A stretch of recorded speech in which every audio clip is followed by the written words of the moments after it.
Bonjour à tous, mon nom est François Letarte. Bienvenue sur ma chaîne JDR des 30, une chaîne consacrée aux jeux de rôle sur table avec une vie de rôliste et ça va être un bilan jeu de rôle jeunesse 15 avant jeudi midi, leur avant-dernière game.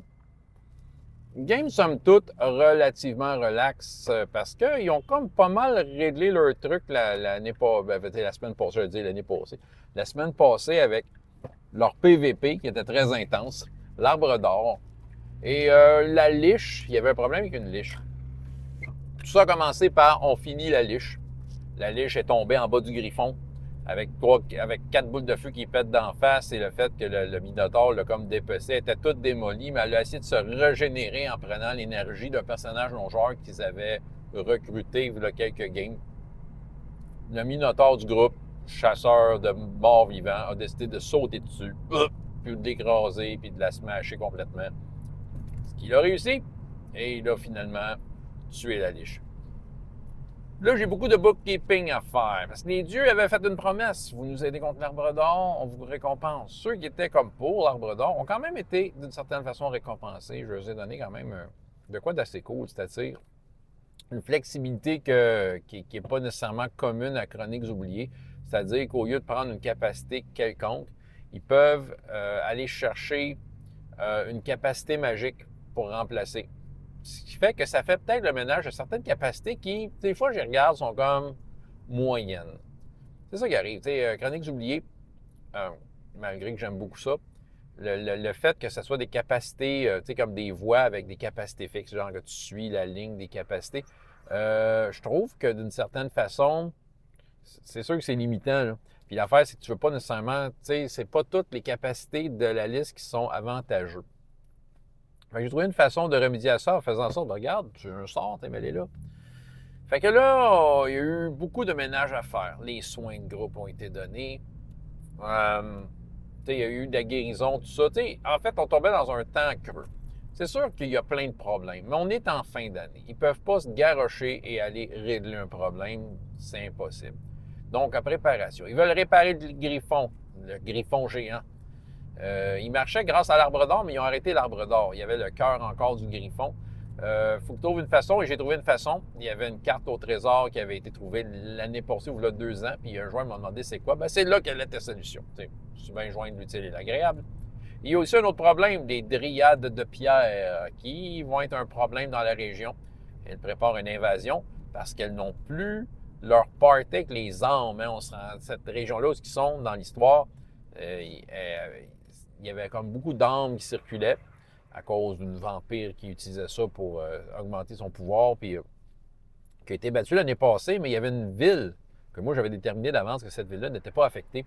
Donc là, le pourquoi, c'est qu'il y avait la party des armes. Et ça m'a été inspiré par une joueuse à qui j'ai demandé, OK, mais qu'est-ce qui se passe dans cette ville-là? J'ai donné un peu entre les mains le pouvoir de dire qu'est-ce qu'il y avait, puis là, il y avait comme la festival des armes. Fait que moi, ça m'a juste comme connecté tous mes points. Mais tout ça pour dire que là, il y a un problème avec les dryades de pierre, un problème qui vient de s'installer. Ça va être pas mal drôle. Donc, la prochaine année, il y a déjà un peu un plan de match. Le premier, je m'attends à faire un donjon classique. Tu sais, en revenir à ça. Mais je ne veux pas trop me projeter là. C'est plus comme mon impression du moment. Je vais peut-être changer d'idée entre-temps. Fait que bien de faire. Puis là, il fallait que je choisisse un dieu patron, tout ça. Il y en a qui avaient des questions sur des objets qu'ils avaient ramassés, qui n'avaient pas de réponse. Je leur ai permis de découvrir finalement c'était quoi ces objets-là. Puis, dans le fond, d'augmenter leur arsenal de possibilités. OK. Fait que là, dans le fond, tout ça est fait, il reste une séance. Il y a un des joueurs qui sait qu'il ne revient pas. Là, il faisait des plans, je pourrais peut-être me faufiler le midi, venez vous voir, puis je change d'école. Puis, moi, j'ai dit, moi, à la base, ça me dérange pas, mais normalement, je suis engagé par l'école ici. Fait que je vais comme plutôt, je vais me plier à leurs règles, là, malheureusement. Je pourrais pas t'accueillir. C'est pas que je t'aime pas, au contraire. T'es un joueur super le fun en plus, mais je dis, il y a des règles, tu sais. Fait que malheureusement. Fait que c'est ça. Fait que là, aussi, j'ai un peu collé la shot pour l'année prochaine. Surtout qu'ils ont beaucoup de spectateurs, eux autres. En fait, ce groupe-là a été complété par du monde qui était spectateur l'année passée, puis à qui j'ai dit oui, tu sais. Fait que c'est bien correct, là. Mais là, j'ai dit non, l'année prochaine, moi, puis tu sais, je vais parler avec la responsable de l'école pour les loisirs, mais je vais dire, là, moi, j'ai 2 tables. Je pourrais probablement pas plus. S'il y en a une troisième, c'est selon une certaine condition, mais tu sais, je vais prioriser, je vais mettre en priorité. En fait, je vais faire une certaine forme d'ancienneté par rapport à ça, là. Tu sais, il va y avoir une ancienneté d'établi, que genre, tu as le droit, tu as le droit de participer à ma table si tu as déjà participé cette année. J'ai fait un peu le calcul. Si je prends mes 3 tables et pour ceux qui en restent, parce que j'ai perdu un peu de monde en cours de route, il faudrait que je fasse ma statistique que j'ai faite l'autre fois, elle a changé un peu, mais pas tant, en fait. Puis là, dans le fond, puis des secondaires 5 qui partent, tout ça, puis moi, je pense que je serais capable de faire 2 grosses tables.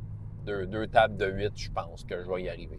En tout cas, tout ça pour dire que on va, tu sais, je vais faire une liste d'attente pour les autres. Mais c'est ça. Aujourd'hui, c'est ça. C'était vraiment une séance administrative, comme on pourrait dire. Là, on détermine, OK, les montées de niveau. Il y a eu quelques montées de niveau. C'est quoi tes affaires? C'est quoi tes pouvoirs? Un peu aussi une mise à jour. Il y en a qui leur manquaient des capacités, des affaires de même. Des fois, quand je leur dis, tu as monté de niveau, puis je leur explique un peu qu'est-ce qu'ils ont de droit. Mais des fois, quand ils ont droit à plus, c'est comme s'ils oubliaient. Puis il en prenait rien qu'une. Fait que là, tu sais, souvent, je mettais la mise à niveau. Bref, un peu aussi de déterminer c'est quoi ces capacités-là et qu'est-ce que ça fait.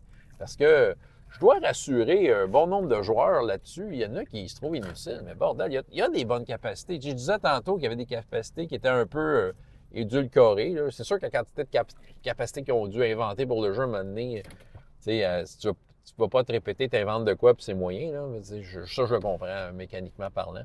Mais en même temps, je vois qu'ils ont des affaires super fortes, là. Des affaires super fortes et super pratiques. Fait que, ouais, fait que c'est ce que j'avais à vous raconter par rapport à ça. François Letard, JDR des 30, et jusqu'à la prochaine fois, il y a autant de plaisir dans la vie que dans les jeux. Au revoir.